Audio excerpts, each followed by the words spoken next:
Comment garantir que ta boutique e-commerce puisse générer plus de 1 million d'euros de chiffre d'affaires rapidement de manière rentable? C'est exactement ce qu'on va voir dans cette vidéo.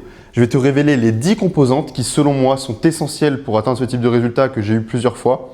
Je ne vais pas, contrairement à beaucoup de vidéos, te parler de hacks magiques ou autres. Je vais te partager des réels systèmes qui vont te permettre d'atteindre ces résultats-là, notamment le point 7 qui est oublié par 80% des gens alors qu'il amène 80% des résultats. Je te garantis qu'à la fin de cette vidéo, tu auras tous les secrets qui vont te permettre d'avoir enfin une boutique e-commerce qui est rentable et qui est capable de générer plusieurs millions d'euros de chiffre d'affaires. Mais alors, qui je suis pour te parler de ça? Enchanté, je m'appelle Arthur, je suis opérateur de croissance. J'accompagne des marques dans leur croissance en ligne pour qu'elles aient plus de ventes, plus de clients, grâce notamment à la publicité sur Google, sur Meta Ads, sur TikTok Ads, etc. À force d'avoir travaillé avec différentes boutiques dans différents secteurs et avoir généré plusieurs millions d'euros de chiffre d'affaires en ligne, j'ai remarqué des similitudes entre toutes ces boutiques. Et c'est justement ces similitudes que je vais te partager aujourd'hui. Le premier point, c'est qu'il te faut un produit qui est mass market.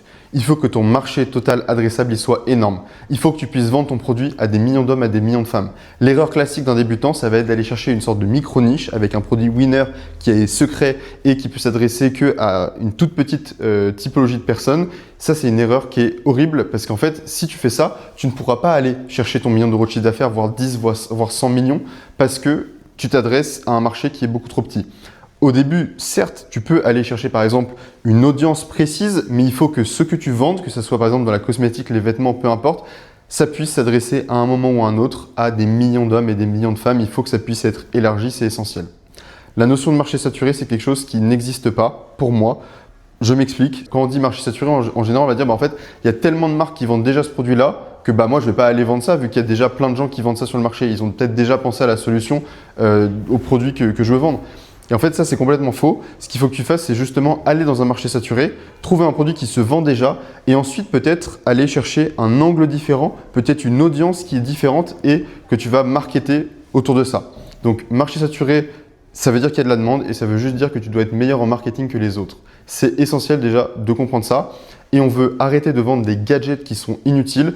Ce que tu veux vendre, c'est un produit qui répond à un problème clair ou qui répond à un désir qui est profond. Le deuxième point essentiel, c'est que tu veux de la marge. La marge, c'est le carburant de ton business. En e-commerce, si tu n'as pas 70 à 80% de marge sur ton produit, tu es déjà mort d'avance et tu ne pourras pas scaler. Tout simplement parce que acquérir un client en ligne coûte de plus en plus cher et en fait, plus tu vas scaler ta marque, plus ça va te coûter cher d'acquérir un nouveau client. Je t'explique.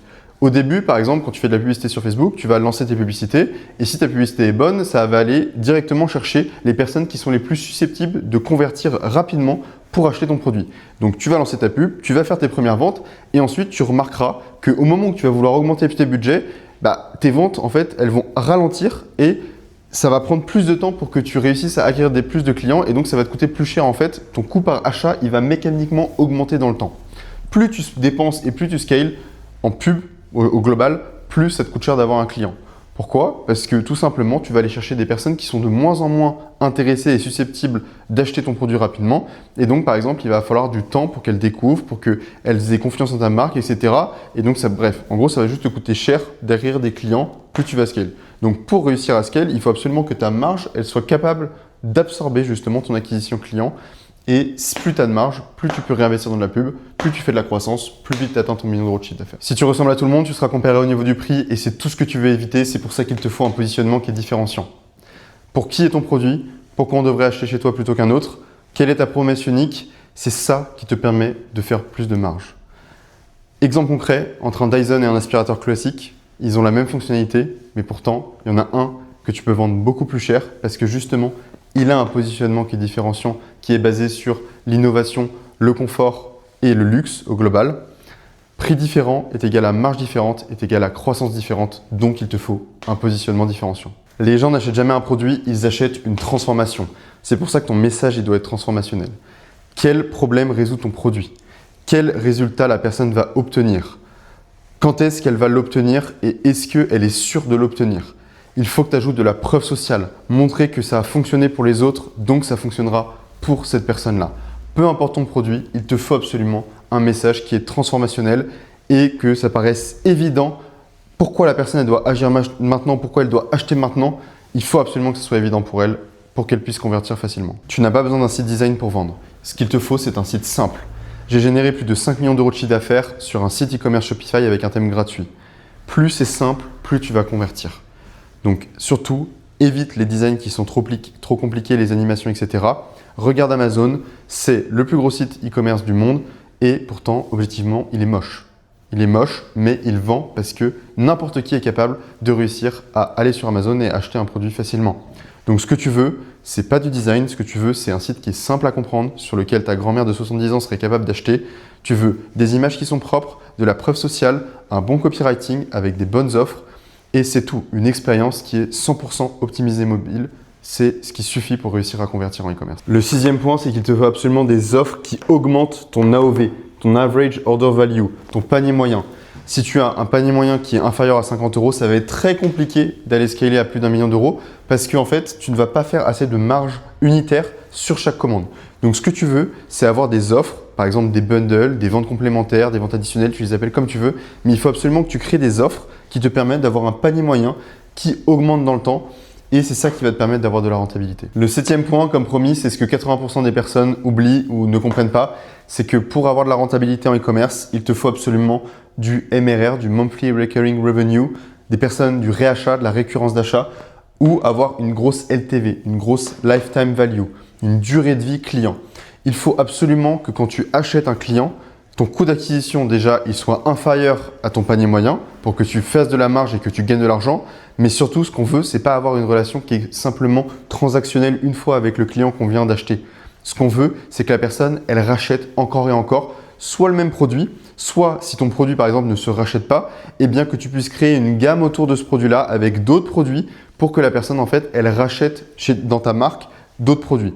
Et c'est ça, c'est le fait qu'il y ait du réachat et de la récurrence d'achat, que les personnes elles reviennent sur ton site pour racheter des produits sans que tu aies à repayer de la publicité par exemple, qui fait que tu vas vraiment gagner de l'argent avec ta marque e-commerce. Le 8e point, c'est qu'il te faut un bon tracking. Il faut que tu arrives à suivre, que ce soit tes données en KPI, tes données financières de combien tu gagnes d'argent, combien il y a d'argent qui sort, combien d'argent qui rentre. Il y a plein de personnes qui ont des marques qui ne regardent pas ça et qui ne suivent même pas, qui ne savent pas leur rentabilité au centime près au jour. C'est un énorme problème. Il faut absolument que tu puisses traquer toutes tes datas de façon hyper précise pour savoir quand tu gagnes de l'argent ou quand tu en perds déjà. Et ensuite, il te faut un tracking de suivi de données. Donc, pour faire hyper simple, les régies publicitaires comme Meta et Google, il faut qu'elles puissent savoir exactement ce qui se passe sur ton site Shopify. Donc pour ça, tu vas installer ce qu'on appelle un tracking, donc une sorte de petite boîte noire qui va récupérer les données de ce qui se passe sur ton site, qui va les communiquer à Meta et à Google pour que après Meta et Google par exemple, ou les autres réseaux sociaux, peu importe, sachent exactement qui ils doivent aller cibler pour réussir à faire des ventes. C'est essentiel d'avoir ça. Aujourd'hui, savoir lancer une publicité, c'est plus un avantage concurrentiel. Ce qui fait la différence, c'est le contenu. Il faut absolument que tu maîtrises la qualité et le volume de contenu. L'un ne va pas sans l'autre. Si tu fais du volume mais que tu n'as pas de qualité, tu feras juste 0 vente. Par contre, si tu fais de la qualité mais que tu n'es pas capable de tester du volume, tu ne pourras pas trouver justement la publicité qui pourra peut-être changer l'avenir de ta marque. Donc ce que tu veux, c'est savoir faire du contenu avec de la qualité fois du volume. C'est essentiel afin de tester différents formats, différents angles, différents hooks, mais aussi de tester des visuels, des vidéos, des UGC, que ce soit sur les réseaux sociaux ou sur Google, ça devient essentiel. Le dernier point dont personne ne parle, c'est le fait d'avoir du capital et de la discipline. Les petits budgets sont extrêmement instables sur les plateformes publicitaires. C'est pourquoi il te faut au minimum 50 à 100 € par jour dans ta campagne publicitaire, que ce soit sur Google ou sur les réseaux sociaux, peu importe, afin d'avoir des résultats, parce qu'en fait, ton budget, c'est vraiment la nourriture de ton algorithme. C'est ça qui va lui permettre d'accumuler de la data, d'aller chercher les bonnes personnes et de savoir ce qui fonctionne ou pas. Donc, plus tu as du budget, plus tu peux tester rapidement et prendre les bonnes décisions. Il te faut aussi du capital parce que si tu veux aller chercher ton million d'euros de chiffre d'affaires, il va falloir que tu réinvestisses tes gains et donc il va te falloir un fonds de roulement afin de pouvoir acheter du stock, etc. Bref, ça demande du capital. Mais il va falloir aussi de la discipline financière justement par rapport à ce capital, mais aussi de la discipline personnelle. Il va falloir que tu saches te maîtriser tes émotions, ne pas couper tes publicités trop tôt, réussir à analyser les résultats, à itérer sur ce qui a fonctionné ou ce qui n'a pas fonctionné. Le scaling, c'est pas sexy, c'est mathématique. Ça demande d'être structuré, méthodique, mais aussi créatif. Pour conclure, la formule du scaling e-commerce de 0 à 1 million d'euros de chiffre d'affaires, c'est d'avoir un produit mass market, des grosses marges, un site qui convertit, des paniers moyens qui sont hauts, des clients récurrents, du volume et de la qualité dans ton contenu, divisé par ton coût d'acquisition, ton capital et ta discipline. C'est exactement comme ça que tu pourras obtenir ce résultat-là. J'espère que tu as kiffé cette vidéo. Si jamais tu veux travailler avec moi pour que je scale ta marque ou que tu veux apprendre mon métier, regarde le lien qui est en description. Je crois en toi et je te dis à la prochaine.